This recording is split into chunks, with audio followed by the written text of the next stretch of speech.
Olá pessoal, como vão vocês? Bem-vindos à sexta aula do curso de História Geral da Uniafro. Hoje a aula está sendo postada no dia 28 de julho e no caso é Dia Nacional do Agricultor. Então parabéns para quem trabalha ou quem quer entrar nessa área. Sem mais delongas, hoje vamos trabalhar sobre o final da Idade Média, a Baixa Idade Média, que é o término daquela matéria que nós começamos nas duas últimas aulas.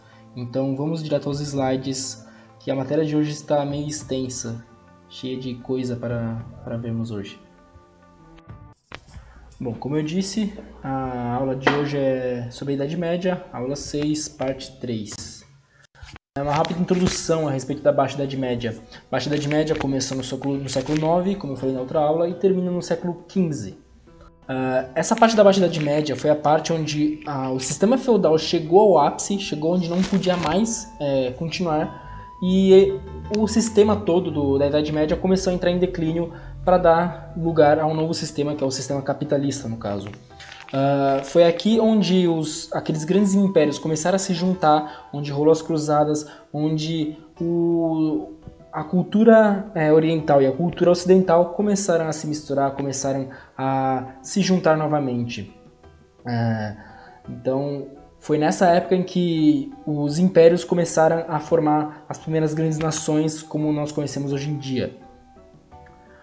Continuando, aqui nós temos a primeira coisa, a crise do sistema feudal. Aquele sistema que eu ensinei logo na primeira aula, aquele sistema de suzerano e vassalo, aquele sistema onde o rei doava terras para seus suzeranos, e os suzeranos, consequentemente, doavam terras para os vassalos trabalhavam nas terras. Esse sistema começou a entrar em crise na Baixa Idade Média, a partir do século IX. Algumas mudanças culturais e algumas mudanças econômicas fizeram com que o sistema feudal começasse a entrar em crise. Bom, aqui eu coloquei algumas causas dessa crise do sistema feudal. O primeiro é o crescimento demográfico, ou seja, o número da população aumentou muito, o crescimento da população aumentou muito. No caso, você não tinha mais coisas que faziam com que as pessoas morressem. As pessoas conseguiam se alimentar, as pessoas conseguiam proteção do senhor feudal, as pessoas conseguiam, elas não tinham muitas guerras para participar, então as pessoas acabavam não morrendo. Isso fez com que a população aumentasse muito. Além disso, não tinha grandes pragas que detonavam a agricultura, isso fez com que a população crescesse. Por que isso é uma causa da crise do sistema feudal? Não existiam mais terras para que os senhores feudais pudessem doar para os novos vassalos que acabavam nascendo, acabavam surgindo. Isso acabou gerando a crise, porque tinha muita gente para pouca terra, então não tinha como o rei ou o senhor feudal dividir aquela terra para mais gente. O segundo, a Revolução Burguesa. Eu não vou me adentrar muito nessa matéria hoje, porque ela vai ser junto com a última causa aqui de baixo, o Renascimento. Essas duas coisas eu vou acabar trabalhando na aula da semana que vem. O que eu vou trabalhar hoje é o crescimento demográfico e esses dois do meio, peste negra e cruzadas, que é as matérias a seguir. Então, todas essas aqui foram causas que levaram ao sistema feudal a entrar em crise.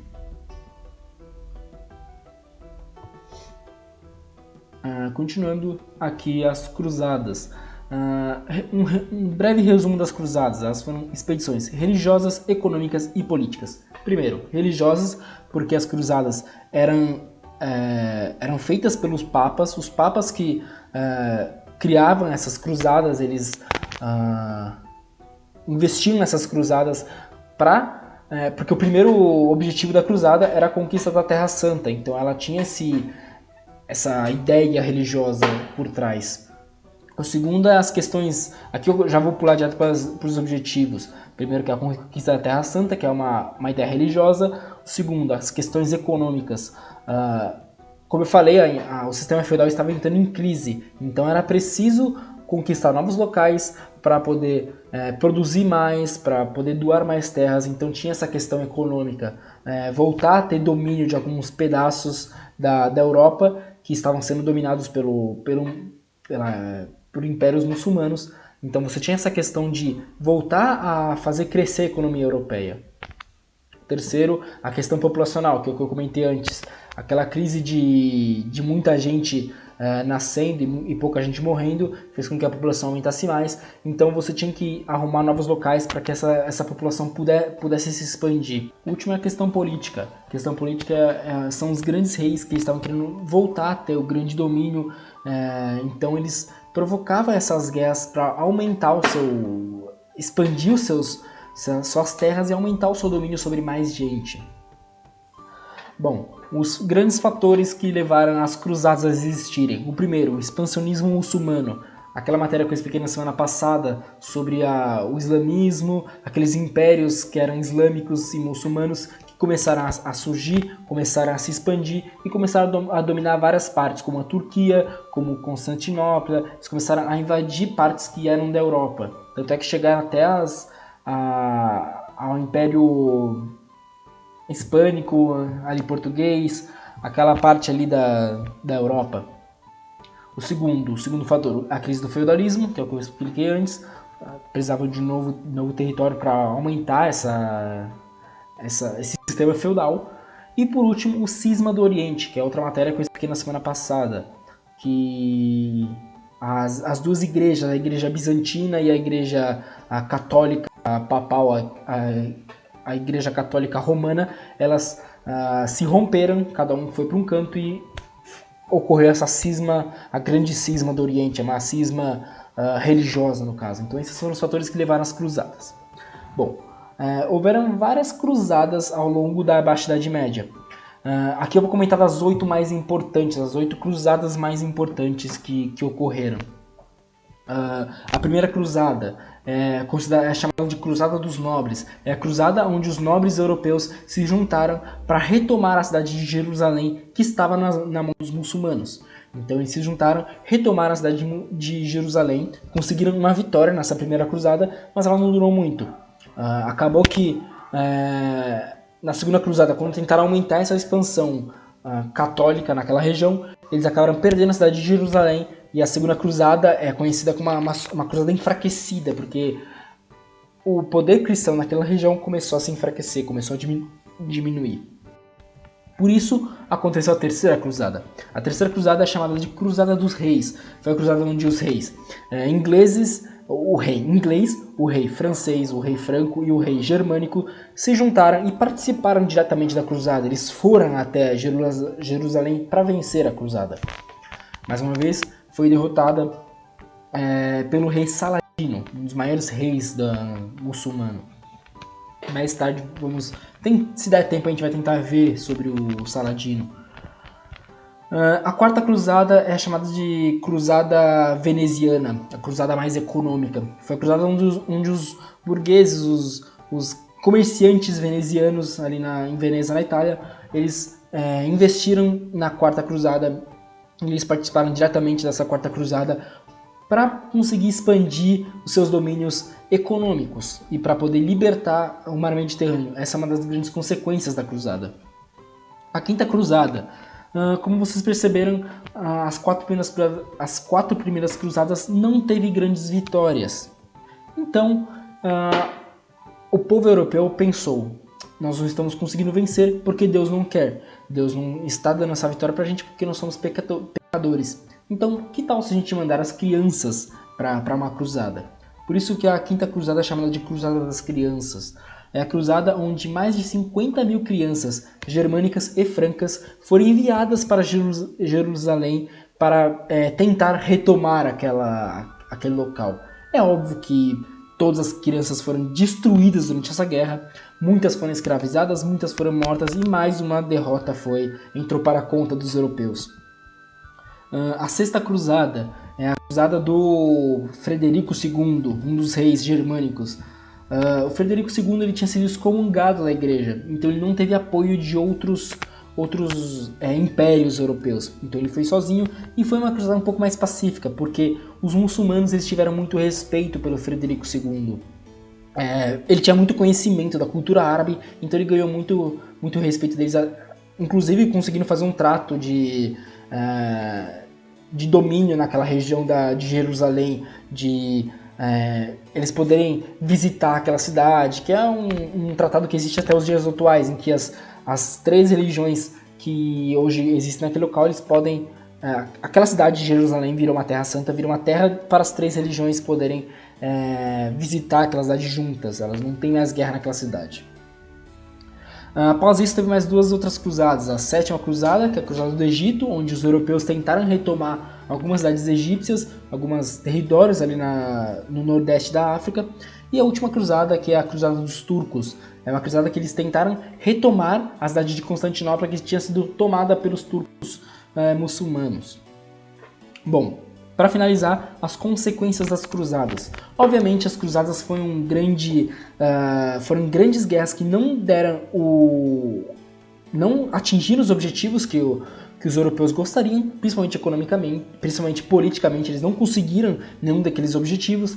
Eles não conseguiram reconquistar a Terra Santa só para os europeus, só para a religião cristã, mas teve uma boa consequência econômica, porque eles conseguiram libertar o mar Mediterrâneo. Então, eles conseguiram fazer comércio com países árabes, países orientais. Então, esse comércio que tinha sido apagado durante toda a Alta Idade Média, ele voltou a funcionar durante a Baixa Idade Média, graças às cruzadas. Outra consequência das cruzadas é a consequência religiosa. O cristianismo acabou perdendo um pouco do seu poder, e aquele expansionismo muçulmano na Europa diminuiu também na mesma força. Tanto é que os muçulmanos acabaram sendo expulsos mais tarde da Península Ibérica, ali da Espanha, Portugal, muito por conta das cruzadas. As cruzadas deram menos poder para os muçulmanos de proteger os seus territórios na Europa. As cruzadas levaram também ao fim do feudalismo de vez, porque ele fez com que voltasse a economia a girar na Europa, e ela fez com que ressurgissem grandes cidades por conta disso, que é uma matéria que eu vou explicar mais pra frente. Continuando, a peste negra. A peste negra é uma das grandes epidemias, grandes pandemias que rolaram na história da humanidade. Como vocês sabem, a Idade Média foi bem religiosa. Uma das grandes lendas era a lenda do Apocalipse. Eram os 3 cavaleiros do Apocalipse: a guerra, a fome e a peste. Como vocês já viram, tinha a guerra, que eram as cruzadas, agora vemos a peste, e também tinha a fome. As pessoas começaram a morrer de fome por conta das grandes guerras que começaram a rolar. A respeito da peste negra. Peste negra, também chamada de peste bubônica, foi uma doença que se espalhou pela Europa através de alguns comerciantes, alguns mercadores que vinham através de barcos da Ásia e chegavam na Europa espalhando aquela doença, porque eles traziam junto com os barcos alguns ratos, algumas pulgas que acabavam espalhando essa doença. Um dos grandes motivos da peste negra ter conseguido se espalhar rapidamente pela Europa eram as péssimas condições de higiene e de habitação das pessoas naquele local. As pessoas elas eram extremamente sujas e não existia um sistema de esgoto na Europa. Então, a sujeira se espalhava nas grandes ruas europeias, tanto na França, na Alemanha, na Itália. Então, essa doença acabou se espalhando muito rapidamente graças a isso. Essa peste ela foi denominada de negra, não por causa que eram pessoas de cor mais escura que traziam essa doença, mas sim por conta das manchas que ela formava na pele. Ela formava os chamados bubões. Esses bubões, elas explodiam na pele, eram machucados que faziam na pele, a pele se estourava e formava várias manchas pretas, por isso que ela tinha esse nome de peste negra. Essa doença ela acabou dizimando 1/3 da Europa. Mais de 30% da Europa acabou sendo morta por conta dessa doença. Os corpos ficavam espalhados pelas ruas, porque não tinha mais onde colocar tantos corpos, as pessoas morriam muito rapidamente. Mas essa peste negra teve várias consequências.